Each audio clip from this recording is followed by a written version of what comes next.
Manchester United are finished and irrelevant. And Arsenal, they're bottle jobs and cringe. But you know what? It's funny how the mainstream media literally survives, eats, and actually thrives off of us every single week. And you know what? I'm going to prove it to you.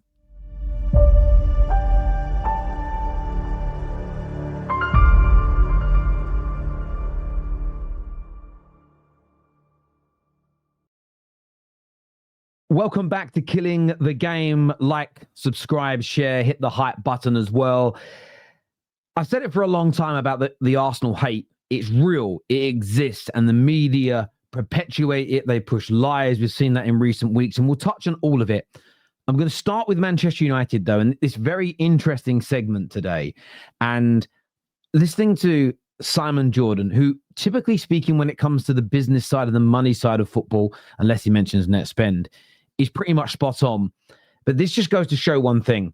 There is a disdain for a lot of legacy media individuals when it comes to Manchester United. Take a look and a listen to this. Let's have it right. Man United are probably, if not the biggest digital footprint in football, they are one of the biggest footprints. And the reasons why the broadcast deals have appealed so much to the overseas media businesses. But has the Premier League fallen off a cliff over the last decade because of Manchester United's decline? No, but Man United... So that disproves what you're saying. No, it doesn't, because Man United have been in the conversation for different reasons. If you continue to decline as a brand, if one of your leading brands within the confines of your business doesn't achieve any value going forward over a period of time, it will eventually diminish the overall proposition. How's the Man City brand doing if it loses its 115 charges against it? The fact of the matter is that, do I care whether Man United are successful? No, I don't.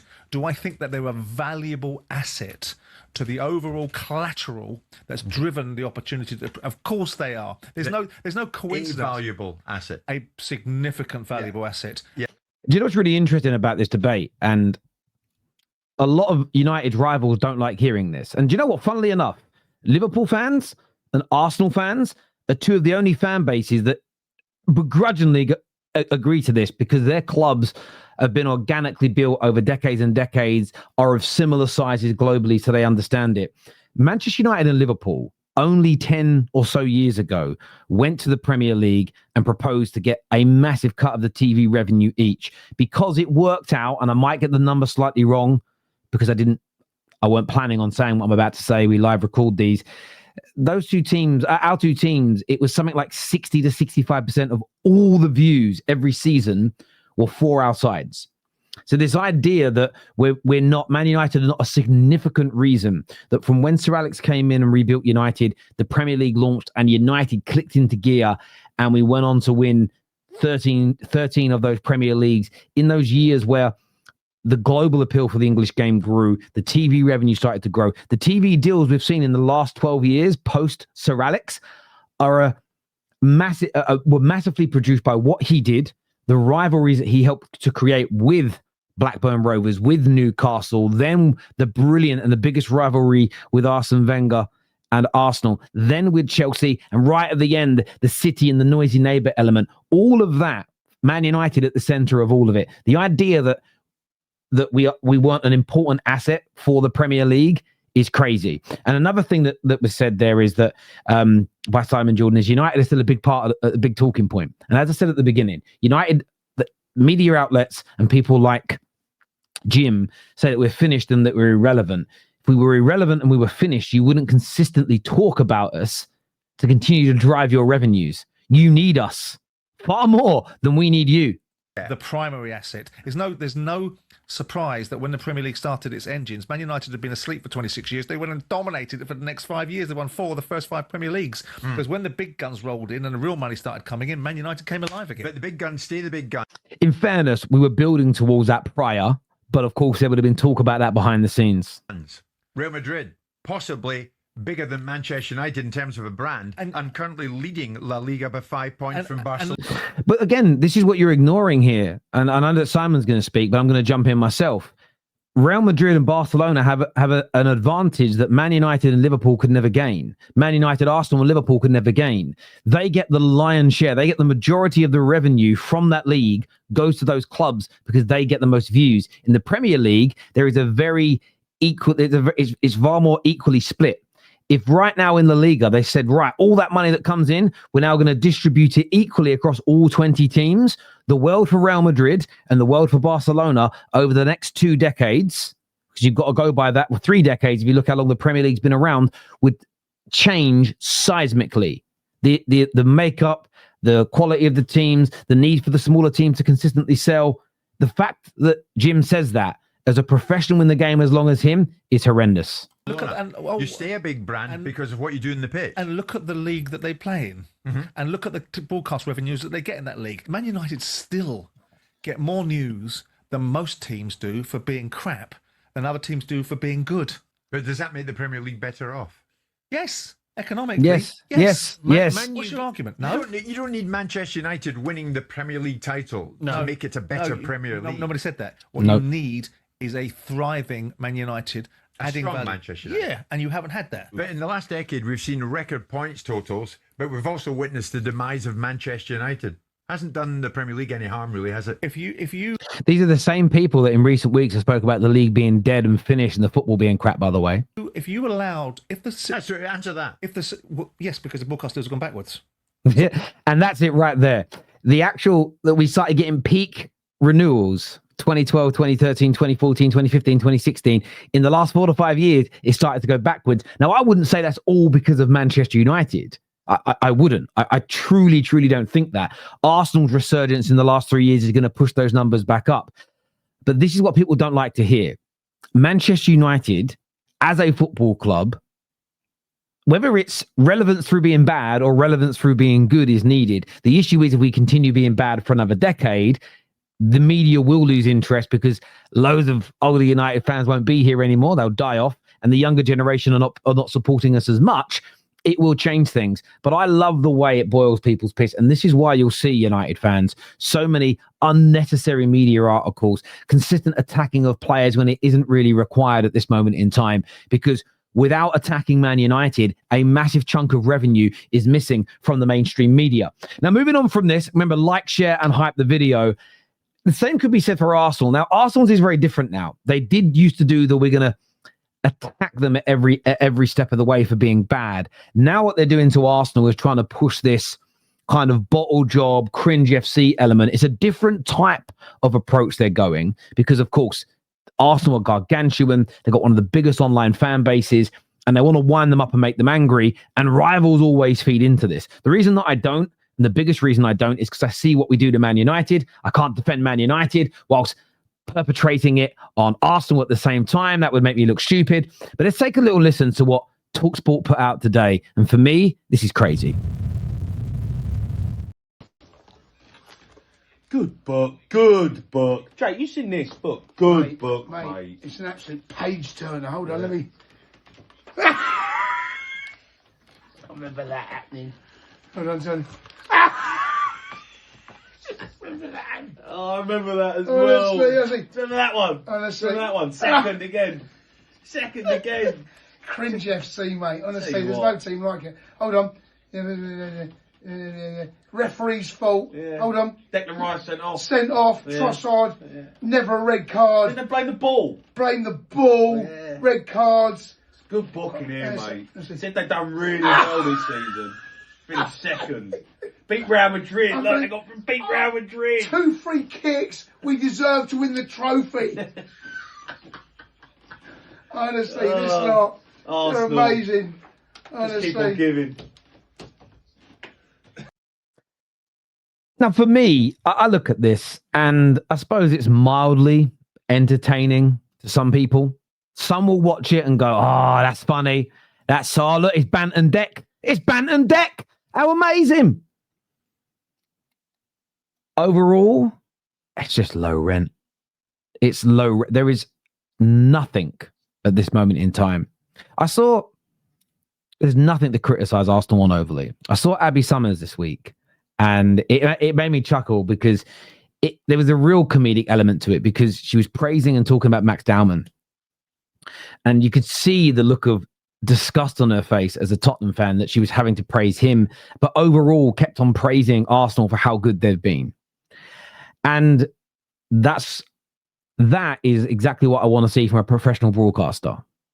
forget everybody's personal views on Jamie, Cundy, Abby, Robbie, Mark, whoever the fuck it is. It doesn't really matter. On a professional level, people are getting bored of the consistent, mindless, over-milk banter. It's funny when a team's lost a game. Hold that, laugh at them, jibe at them. We do it on the terrace, do a little montage of the meltdowns, you react, and we have a laugh and a chuckle. But on a Wednesday evening, after Arsenal have had a fantastic week, yes, their fans have like mocked you for calling them boring, and your response is to call them cringe FC. I look at that and go, what the Arsenal fans did in the stadium with the newspapers, it was innovative. We obviously showed the picture of it yesterday. It was innovative and it was funny, and it was a funny little clapback. And that made lots of people. I saw lots of rivals of Arsenal go. To be fair, that was pretty damn good. But then what you get here is just frustration. And it isn't just Jamie and Jason. This will stem from the producers of TalkSport going, what are we going to talk about? Man United haven't been beaten in the last 4 games. We've done the Šeško debate to death this week. There's not much else. Arsenal, they haven't, let alone lost a game. Arsenal haven't conceded a goal in 8 matches. They've conceded 1 goal in the last 10 games. They're barely conceding shots on goal. We've done the set pieces thing. We've done set pieces are boring to death. And the problem is that we saw Liverpool win a game this week from a set piece, and 55% of their goals are from set pieces in the Champions League. So we can't do that. Spurs have won games recently by, scoring set pieces. Chelsea drew tonight to Karabakh, so I can't really have a pop at them. So you know what we'll do? We'll just say they're cringe. We'll say they're cringe for being happy. Let me rephrase that. We'll say they're cringe for saying they are content with being second because 1, they see progression, and 2, they saw what we may be witnessing this season, and that is them going on to not just win the league, but maybe winning a couple of trophies. And right now, Arsenal do look formidable. They need to keep their feet on the ground. They need to enjoy that. They need to enjoy themselves. And there's nothing wrong with Arsenal fans celebrating wins. There's nothing wrong with Arsenal fans having a laugh and a joke about being upset about conceding shots on goal. And there's nothing cringe about their clapback whatsoever. The reason you're calling them cringe is because you can't stand that your cash cow is dying. The cash cow of bantering Arsenal, calling them cringe FC, calling them bottle jobs, is so close to ending, they can seal it. They can feel it deep down in their loins. And you can see the hatred here, but more importantly, you can see the fear.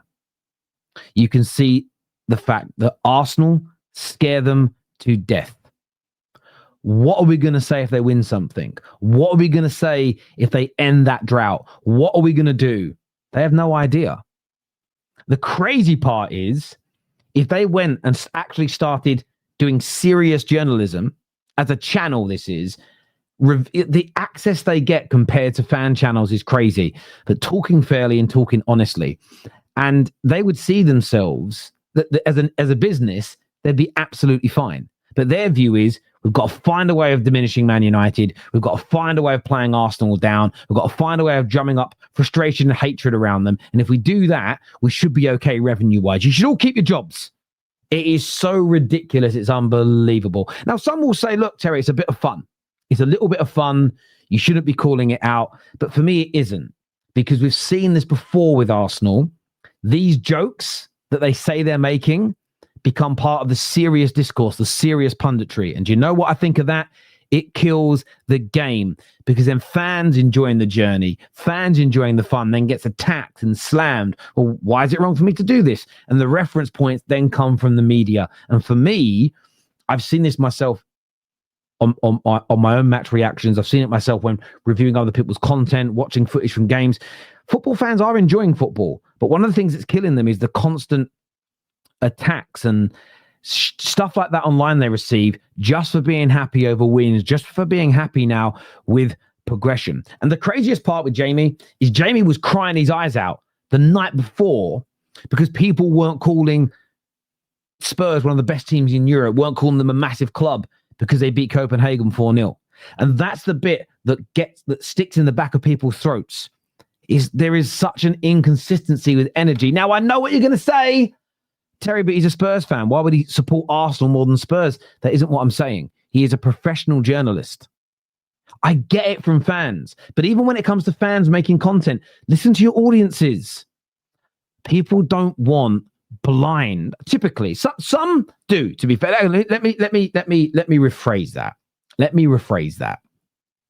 There are a percentage of fans who do want blind bias attacks on their rival clubs. They do want it. They do. Some people want that, and I get it. But I believe that it is a diminishing group. People want, I think, the 20-80 ratio. They want 80% honesty. They want consistency, full-blooded, rounded opinions, and full debates. They want 20%. I'm going to banter you. I'm going to rip into you. I'm going to laugh at you. I'm going to make a joke about something that you've said. That's what they want. Why? Because I think that's the ratio that people have with their friends, they have with their family, they have with their work colleagues. Can you imagine how annoying it would be to sit there with your friends talking about football, talking about anything, where every time you speak in, the same person consistently just keeps bantering and joking the whole time, and there's never an element of seriousness? You'd all get pissed off. We all would. It'd be like sitting there with Jay from the In-Betweeners. That's literally what you end up as, is Jay from the In-Betweeners. If you don't know, you don't know. Go check it out. Great. Absolutely fantastic. Fantastic TV show. Check it out. That wasn't actually Jay on there, but there we go. Look, as ever, the mainstream media showing their bums. They're petrified. They are so scared of Arsenal. It's unbelievable. Jamie and Jason showing them. From Man United, look, rivals may hate me saying this, but I'll say it to them blue in the face. We are one of the biggest reasons that any of your clubs have major money now. We're one of the reasons that the league you love so much, the Premier League, is as big as it is. We're also one of the reasons that these media outlets grew to the size that they are. We're never going to get any respect for that, and I understand it. But for people like Jim and any football fan out there that act like we're irrelevant and we're not an important part of the makeup still, I think you're deluding yourselves. Listen, until next time, people, take care. Goodbye. God bless. Like, share, subscribe. Please hit the hype button as well, and we'll see you all again very, very soon. Peace.